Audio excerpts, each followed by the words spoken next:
꽤 오래된 책이지만 함석근 씨가 쓴 뜻으로 본 한국사라는 책이 있습니다. 저도 어릴 때 중학교 때인가 저희 아버님이 이 책을 꼭 보라 그래서 제가 한 2번 정도 읽은 적이 있습니다. 뜻으로 본 한국사라는 이 책의 내용을 한마디로 요약하면 반만년 역사 속에서 우리 한민족이 당한 모든 고난은 다름 아니라 우리 민족을 연단해서 마침내 세계사의 지도적인 이의를 감당케 하려는 하나님의 뜻으로 이해하고 받아들여야 한다는 거예요. 그리고 이런 의미에서 우리 민족이 당한 고난은요, 이 고난 때문에 우리 민족은요, 우리 민족의 미래는 소망이 있다 하는 것입니다. 여러분 그렇게 믿으십니까? 제가 어제 아침에도 잠깐 나눈 말씀 중에 미국의 이 브루킨스 연구소에서 이 브루스 존슨 그리고 토머스 라이트라는 두 학자가 기고한 글에 앞으로는 G7이나 빅스의 시대가 지나가고 겉의 시대가 온다 라는 내용의 말씀을 드렸습니다. 그 내용이 뭐냐면 러시아 우크라이나 전쟁으로 러시아가 쇠퇴하게 되고 미국과 중국의 패권 전쟁으로 중국도 많이 위축된다는 거예요. 그래서 앞으로 세계를 주도할 4대 강대국이 G는 Germany, U는 United States, 그리고 T는 Turkey, 그리고 S는 South Korea라는 거예요. 어제 아침엔 제가 터키에 대한 말씀을 좀 드렸지만 왜 South Korea, 한국이 미래의 세계를 주도하는 강국이 될 것인가 할 때 이분들은 5가지 근거를 제시합니다. 여러분이 잘 아시고 또 추측할 수 있는 내용이지만 첫 번째가 한국의 이 근면한 국민성이라는 거예요.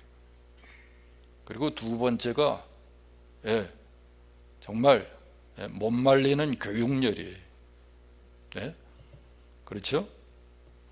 또 과학기술입니다. 과학기술. 우리가 그냥 한 30년, 40년, 50년 미국에 와서 사니까 그저 미국만 선진국이고 최고의 기술을 가지고 과학을 주도하는 그런 나라라고 생각하지만 실상 대한민국이요, 세계 속에서 1등 기술을 가지고 있는 그런 기술이 많다는 거예요. 그 다음에 네 번째 근거가 800만 해외 동포의 네트워크라는 거예요. 194개국, 197개국에 한국 사람들이 다 흩어져서 산다는 거예요. 그 다음에 마지막 한 가지는 여러분이 좀 추측하기 어려운데 대한민국이 앞으로 세계 4대 강국에 들어갈 수 있는 근거 중에 하나가 한국 개신교의 잠재력이라는 거예요. 한국 교회가요, 어마어마한 잠재력을 가지고 있다는 거예요. 여러분 한국 선교사가 전 세계에 지금 약 3만 명 파송되어 있어요. 그래서 대통령을 비롯해서요, 이 국가 지도자들이 어느 나라를 방문하면요, 요즘엔 선교사들이 통역을 하고 선교사들이 안내를 하는 정도라는 거예요. 이런 여러 가지 근거를 제시하면서 대한민국이 앞으로 미래에 정말 소망이 있다고 내다보는 거예요.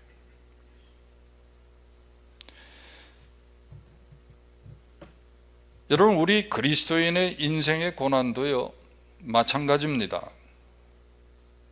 지난 시간 말씀드렸지만은요, 고난은 우리를 하나님의 상속자로서의 특권과 영광을 누릴 수 있는 수준의 사람으로 우리를 만들어가는 훈련 과정이라 그랬어요. 그러므로 저나 여러분, 우리 그리스도인이 현재의 핍박과 고난을 잘 감당하려면, 또 하나님이 원하는 그런 믿음의 수준의 사람이 되려면 반드시 이 고난의 신앙적인 의미와 가치를 우리가 바로 이해해야 하는 것입니다. 자, 그럼 오늘 본문 로마서 8장 19절 이하에 있는 이 말씀은 무엇에 대해서 이야기를 하고 있습니까? 오늘 이 본문은요, 현재와 영광의 그날, 우리의 최종적 구원이 이루어지는 날 사이에서 일어날 일에 대해서 우리에게 말씀하고 있어요. 현재와 우리의 최종적 구원이 일어날 그날 사이에 일어날 일들에 대해서 우리에게 말씀하고 있습니다. 그 첫 번째가 뭡니까? 그건요, 모든 피조물이 탄식과 고통 속에서 진정한 회복을 기다린다는 거예요. 특별히 여러분 22절을 보세요. 피조물이 다 이제까지 함께 탄식하며 함께 고통을 겪고 있는 것을 우리가 아느니라.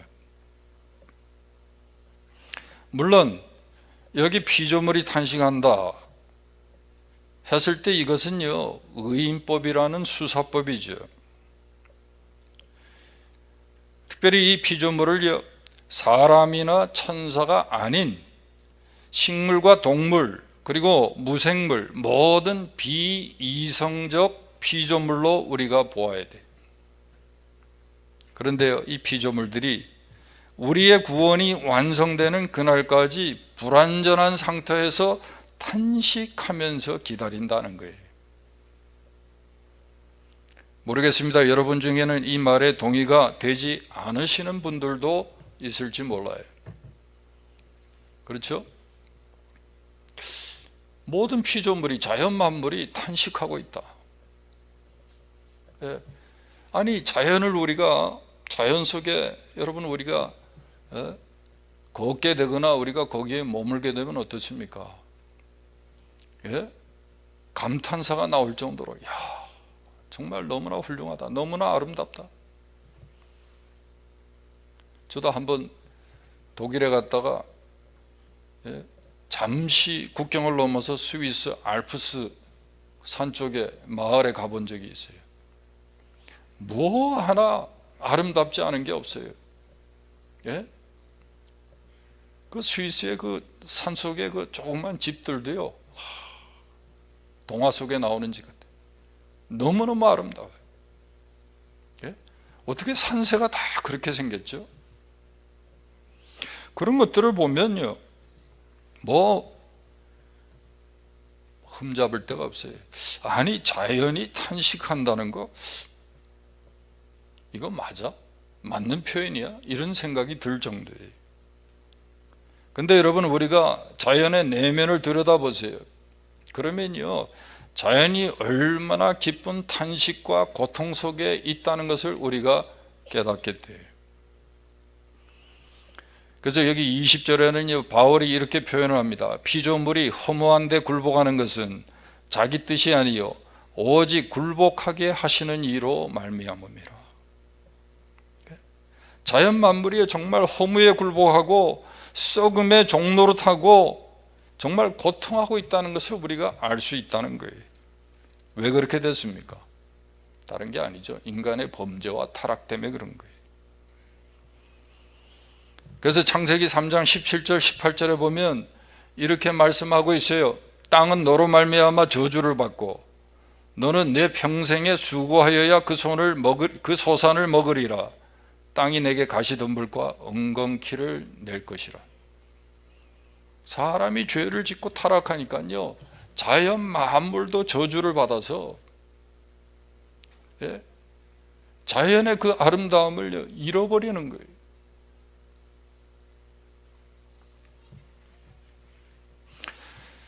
인간의 타락은요, 인간에게 죽음과 병과 고통을 가져왔을 뿐만 아니라 자연 만물을 병들게 했어요. 파괴하고 부패시키고, 그래서 그들에게 탄식과 고통을 안겨주게 된 거예요. 실제로 그렇지 않습니까? 지금 지구가 말할 수 없는 환경 오염과 파괴로 얼마나 고통하고 신음하고 있습니까? 예? 인간의 탐욕으로 인해서 말이죠, 이산화탄소의 배출이 너무 과도하게 배출돼서, 예? 무슨 엘니뇨 현상,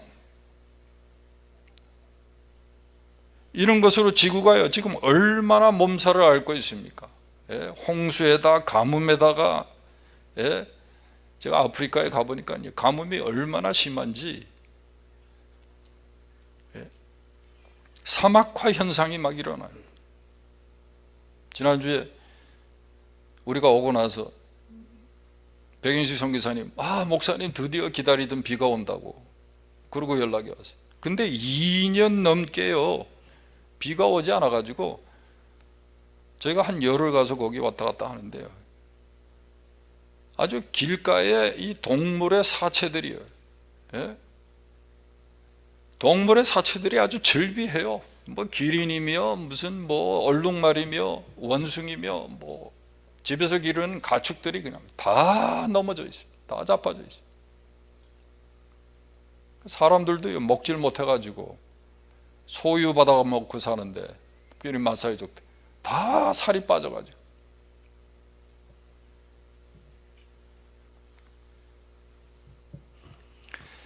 빙산이 녹아서 바닷물의 수위가 점점 높아지면서 해일의 위험이 얼마나 높아졌는지, 한국의 뭐 부산도 예외가 아니라네. 오존층의 파괴로 얼마나 많은 지역에서요 암을 유발하는 자외선이요 너무 심해가지고 오후에 밖에 나가서 활동을 할 수 없다는 거예요. 공기 속의 미세먼지가요 환경 오염으로 이 미세먼지가 떠돌아다니는데, 여러분 이 미세먼지 때문에 여러분 얼마나 요즘에 치매를 많이 앓게 되는지 몰라요.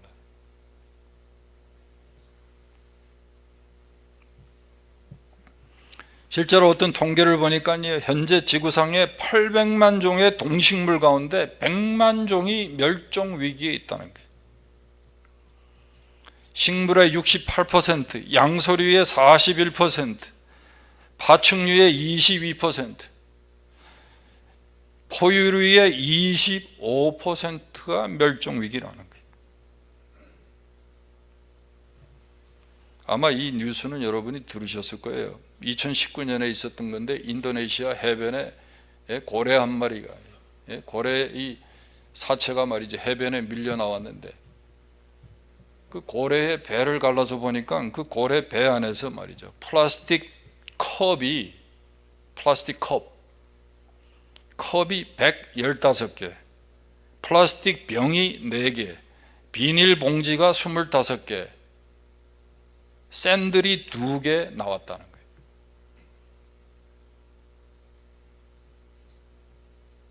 이게 한 극단적인 예지만 지구상의 동식물이 다 이렇게 자연의 변화 때문에 말이죠 서식지를 잃게 되고, 먹을 것이 없어서 말이죠 비닐봉지를 집어먹는 지금 이런 상황. 텍사스에 눈이 왔다 그러고요, 캘리포니아에 홍수가 났다 그러고, 플로리다에 추위가 한파가 닥쳐서 오렌지 농사를 망쳤다 그러고, 집중호우니 폭설이니 폭염이니, 여러분 이런 것들이 왜 일어납니까? 이게 자연 환경이 다 망가져서 그래요.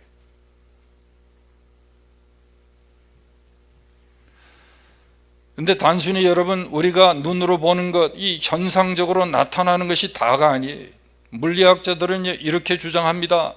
연력학 제2 법칙이라는 게 있는데요, 이게 뭐냐 하면 우주의 물질과 에너지가 지금 무질서를 향해서 계속해서 달려간다는 게, 이 무슨 말이냐면 우주가 지금 해지고 있다는 거예요. 태화되고 있다는 거예요.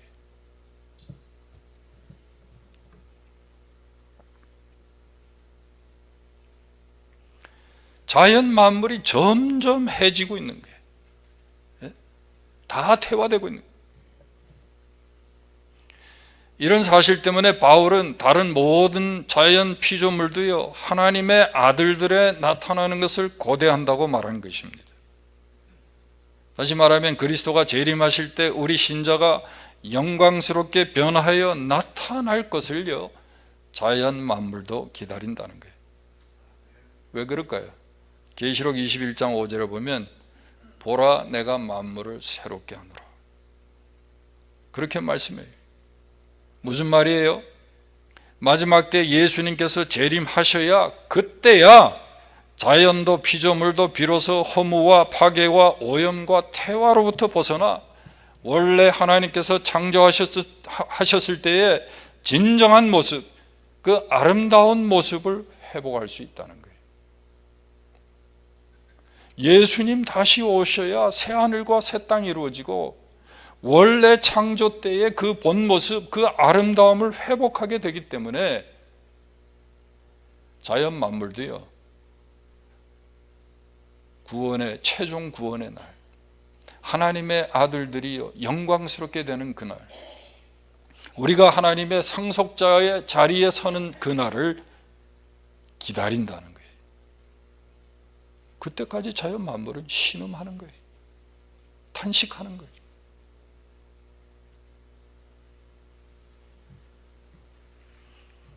그래서 여러분, 우리가 결론할 것은요, 뭐 자연 문제다, 환경 문제다, 뭐 지구 오염 문제다 하지만 이 문제의 해결은요, 단순히 무슨 과학적이고 인간적인 노력에 달려 있지 않습니다. 절대 그것만으로 이루어지지 못해요. 자연 회복의 문제는요, 이건 죄의 문제고 탐욕의 문제이기 때문에 인간 회복이 일어나야 돼요. 진정한 구원이 일어날 때만이 이 문제도 해결되는 거예요. 뭐 일론 머스크가 스페이스 X를 말이죠, 뭐 발사해가지고 화성에다가 인류를 뭐 이주시키고, 화성에는 우리가 가서요, 뭐 집안에서 어떻게 해가지고 환경을 만들어 놓고 살면 모를까 밖에 나가지도 못해. 다 죽어요.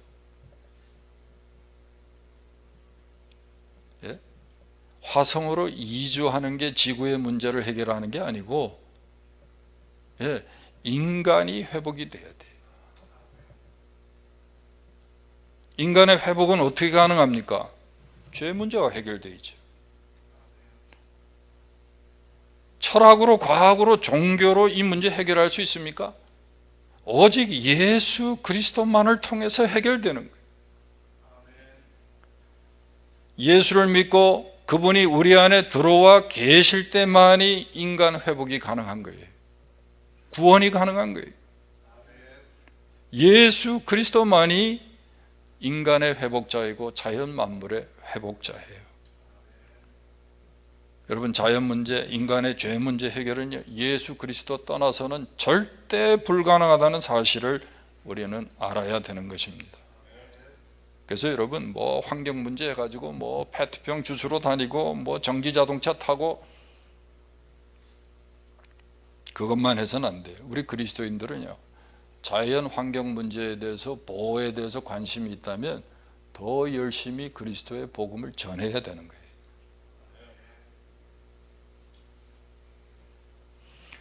두 번째, 현재의 고난과 최종적 구원의 날 사이에 있을 또 한 가지는요, 우리 구원받은 신자의 탄식과 기다림이에요.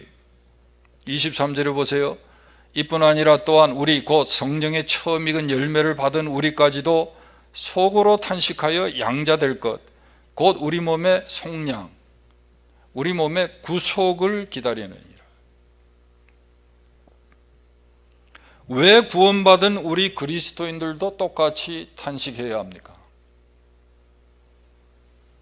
그건요, 여전히 우리가 불완전한 상태에 있기 때문에 그래. 아직 우리가 땅에 있는 동안 우리 몸은요, 환경의 지배를 받아요. 그래서 늙기도 하고요, 병들기도 하고 약해지고요, 그러는 거예요. 결국은 죽을 수밖에 없어요. 무엇보다도 여러분, 우리는요, 죄의 유혹에 여전히 노출되어 있기 때문에 탄식하고 정말 우리가 고통 속에서 기다릴 수밖에 없는 거예요. 바울도 여러분 그래서 고백하지 않았습니까? 로마서 7장에 보면 어떻게 탄식하면서 그가 고민하면서 고백을 합니까? 오라 나는 곤고한 자로다. 누가 이 사망의 몸에서 나를 건져내래. 원하는 이것은 내가 하지 아니하고 원하지 않는 것만 자꾸 한다. 자신의 영적으로 불완전한 상태에 있는 것을 탄식하는 거예요. 이미 예수를 믿고 영생을 얻었는데도 아직 우리가 하나님의 상속자가 되지 못했어요. 아직 상속자의 수준에 이르지 못했기 때문에 여러분, 이런 탄식이 나올 수밖에 없는 거예요. 여러분, 여기 지금 다 성화의 단계이지, 우리가 지금 무슨 영화 되었습니까? 완전합니까? 죄 짓지 않고 삽니까?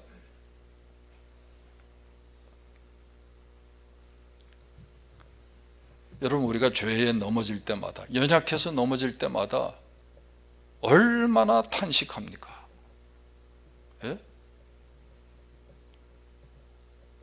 어떤 때 막 헛웃음이 나오잖아요.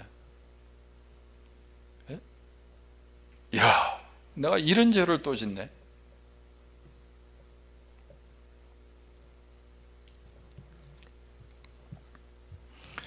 근데 여러분, 우리가 기억할 것은요, 현재 우리가 하는 탄식과 신음은 세상 사람들이 하는 것과는 질적으로 다르다는 거예요. 그분들의 탄식과는 질적으로 달라요. 우리의 탄식은요, 결코 부정적인 의미의 탄식이 아니에요. 이건 긍정적이고 소망적인 의미의 탄식이에요. 믿는 중에, 바라는 중에, 기다리는 중에 나오는 소망의 탄식이에요. 마치 산모가 곧 태어날 귀여운 아기를 기다리면서 하는 것과 같은 탄식이라고 말할 수 있을 것입니다. 단순히 고통으로 인한 탄식이 아니고 생산과 만남의 기쁨을 전제로 하는 그런 소망적인 탄식이에요.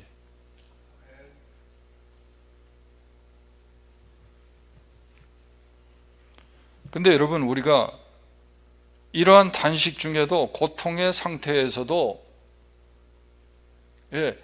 우리가 소망하고 확신할 수 있는 그 근거가 뭡니까? 어떻게 우리의 탄식은 긍정적이고 소망적이라고 우리가 말할 수 있습니까? 그건 다른 게 아니라, 여러분 오늘 본문에 있잖아요. 23절에 23절 우리 같이 한번 읽겠습니다. 23절. 그뿐 아니라 또한 우리 곧 성령의 처음 익은 열매를 받은 우리까지도 속으로 탄식하여 양자될 것 곧 우리 몸의 속량을 기다리느니라. 우리 역시 자연 만물과 함께 탄식하지만 우리의 탄식은 다르다는 거예요. 왜 달라요? 왜 소망적이에요? 이미 우리는 성령의 처음 익은 열매를 받았기 때문에 그래요. 이게 무슨 말이냐면, 한마디로 성령께서 우리 안에 들어와 계신 그 보증, 그 성령의 보증 때문에 여러분, 우리가 하는 탄식은요, 소망적이라는 거예요. 성령이 어떤 분이시길래? 성령은요, 여러분 창세기 1장에 보세요. 창조의 영이에요. 성령은요, 오늘 우리 성도를 거듭나게 하시는 재창조의 영이고, 그분이 예수 그리스도를 죽은 자 가운데서 일으키신 부활의 영이에요.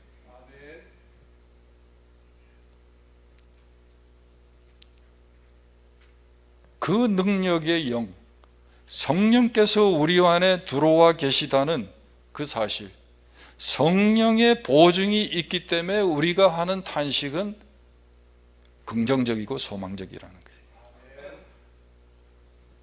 그래서 우리가 이 땅에서 살지만 또 이 땅에서 우리가 고난을 받고 고통을 당하지만 그래서 우리가 소망할 수 있는 거예요. 마지막으로 여러분, 그러면 현재 우리가 당하는 고통과 고난 속에서 최종적인 구원, 하나님의 상속자 될 것을 소망하는 우리에게 꼭 필요한 것은 무엇일까요? 두 가지가 있어요. 이 둘 사이에 현재와 마지막 구속의 날까지 우리가 하나님의 상속자의 자리에 설 때까지 우리가 탄식하지 않을 수 없는 그런 상황 가운데 있는데, 이 상황 가운데에서 우리에게 꼭 필요한 게 뭔가요? 두 가지. 첫 번째는요, 24절 25절에 보세요. 같이 읽습니다. 24절 25절. 우리가 소망으로 구원을 얻었음에 보이는 소망이 소망이 아니니 보는 것을 누가 바라리요. 만일 우리가 보지 못하는 것을 바라면 참음으로 기다릴지니라.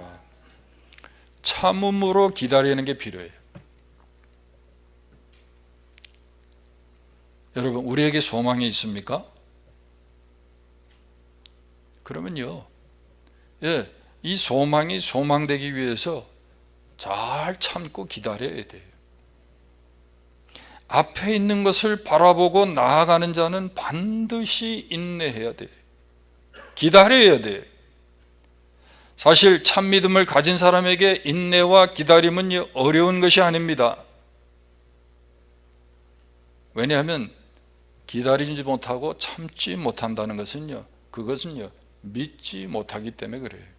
생각해 보세요. 농부가요 밭을 갈고 씨를 뿌립니다. 그런데 열매가 나기까지 기다려야 되죠. 예? 봄에 심으면 가을에 날 때까지요 기다려야 돼요. 근데 어떻게 기다릴 수 있을까요? 해가 날 것도 믿고요, 비가 올 것도 믿고, 계절이 바뀌고요, 시간이 지나면 반드시 열매가 맺힐 것을 믿기 때문에 기다리는 거예요. 이거 믿지 못하면 못 기다려요.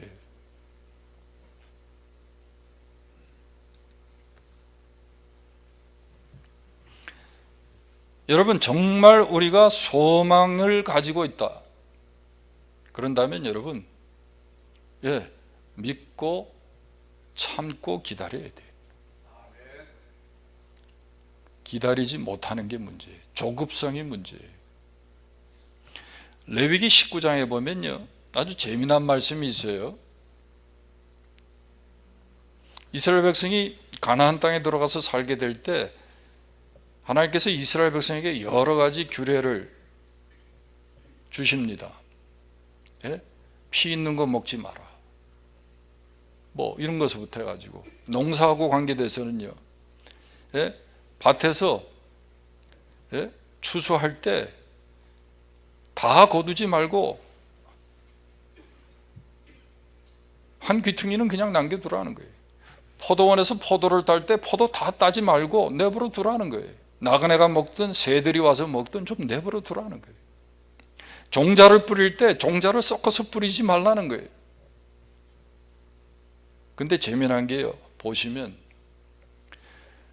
과목을 심어서 열매를 따먹을 때는요 절대로 4년은 따먹지 말고 기다리라는 거예요. 한국 사람들은 그거 못할 것 같아. 다 빨리빨리 인도. 3년은요 가나안 땅이 이미 우상숭배로 저주받은 땅이기 때문에 3년 동안에 열리는 모든 과실은요 할례 받지 못한 그런 열매라는 거예요. 그러니까 3년 동안은 열매가 나도 그 따먹지 말라는 거예요. 그리고 4년째 가서 열매가 나면 그 첫 열매는 먼저 하나님께 드리라는 거예요. 그리고 4년이 지나고 5째 해부터 그 과목의 열매를 따먹으라는 거예요. 우리같이 성질 급한 사람들 그거 못할 것 같아.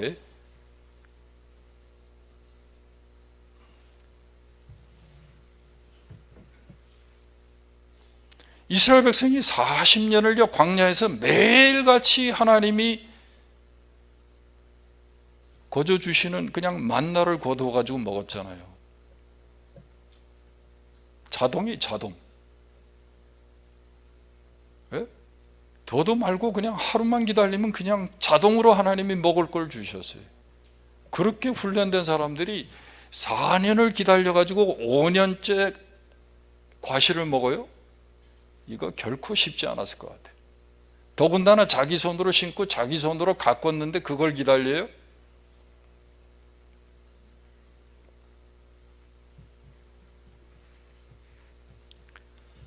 근데 성경은요, 우리가 정말 그 영광의 날을 우리가 믿고 소망한다면 참고 기다리라는 거예요. 참아야 돼. 기다려야 돼. 그래야 소망이 되는 겁니다.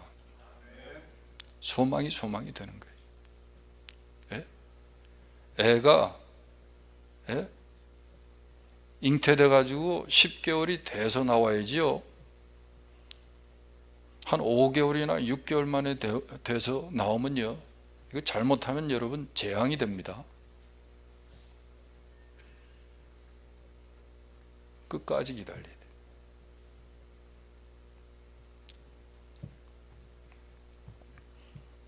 종교개혁자 존 칼빈이요 그런 말을 했다 그래요. 피조물은 인간의 타락 때문에 지금까지 오랜 세월 동안 탄식하며 고통당했다. 그러면서도 그들은 참고 견뎌왔다. 그런데 하나님의 자녀된 우리가 이 땅에서 잠깐 당하는 고난을 참고 견디지 못한다면 무슨 면목이 있겠느냐 그랬어요.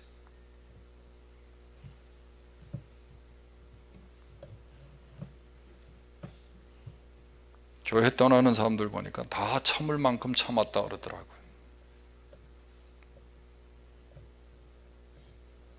견딜 만큼 견뎠대요. 더 이상은 못 기다리고 더 이상은 못 참겠다는 거예요. 뭐 얼마나 참았다고.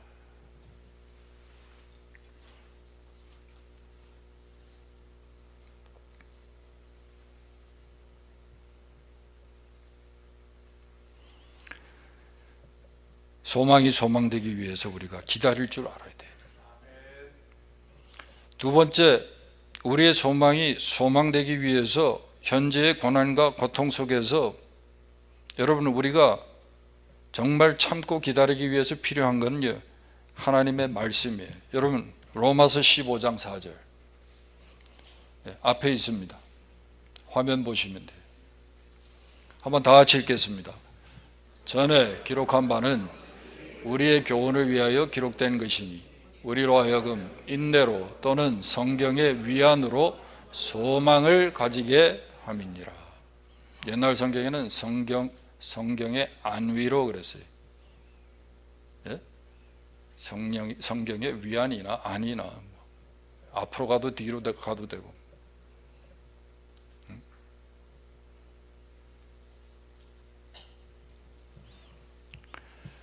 여러분 우리의 소망은요 단순히 막연히 기대하는 게 아니에요. 우리의 소망은요 근거가 있습니다. 소망이 소망되려면요 근거가 있어야 돼요. 믿고 바랄 근거가 없는데 무슨 소망을 합니까? 기대를 합니까? 근데 우리는 근거가 있어요. 여러분 우리의 소망의 근거가 뭡니까? 하나님의 약속이죠. 하나님의 약속.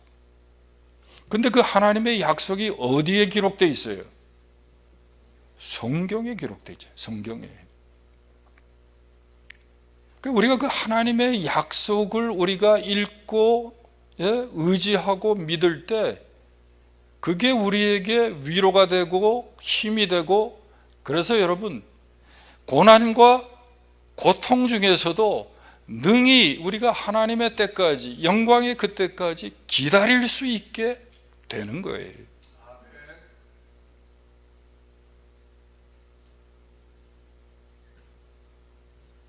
근데 뭐 말씀은 뭐 별로 관심도 없고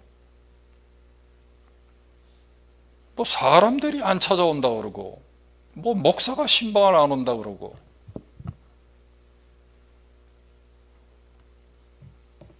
그 별로 도움 안 됩니다, 여러분. 다 일시적인 거고.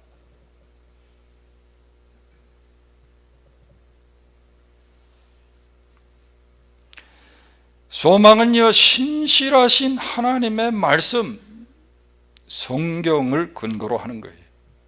왜? 성경만이 변치 않는 하나님의 약속이 되기 때문에 그래요. 여러분 중에 고난 당하시는 분 있죠? 과거에 당해보신 적 있죠? 오늘 그때, 예? 아니 오늘까지 무엇이 여러분을 지탱해 주셨습니까? 여기까지 끌고 왔습니까? 하나님의 말씀 아닙니까?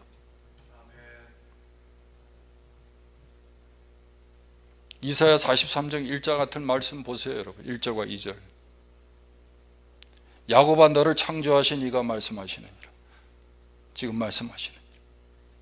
이스라엘아, 너를 지으신 이가 말씀하시느니라. 너는 두려워하지 말라. 내가 너를 구속하였고 내가 너를 지명하여 불렀나니 너는 내 것이라. 하나님 그분이 내 이름을 친히 부르시면서 너는 내 것이라 그러는데, 그분이 붙들고 있는데 여러분 좀 고통스럽다고 힘들다고, 예? 자폭할 수 있습니까?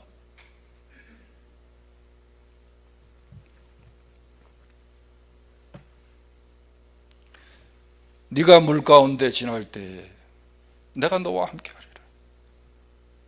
네가 강을 건널 때 물이 너를 침몰치 못할 것이다. 네가 불 가운데 지날 때 타지도 아니하고 불꽃이 너를 사르지도 못하리라. 여러분, 이런 하나님의 말씀이 우리를 지켜주지 않습니까?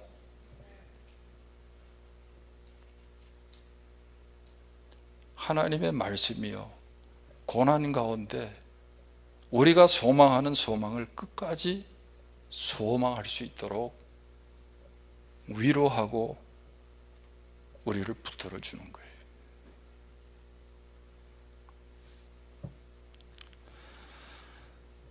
여러분, 우리가 이 땅에서 고난 가운데 절망하지 않고 넘어지지 않고 회피하지 않고 영광스러운 구원의 최종 목표지까지 가려면 반드시 하나님의 약속을 믿고 의지해야 돼요. 예? 그리고 그 하나님의 말씀인 성경을 통해서 위로받고 그 성경을 통해서 우리가 확신을 얻어야 돼요. 사람을 어떻게 믿습니까? 사람의 약속을 어떻게 믿습니까?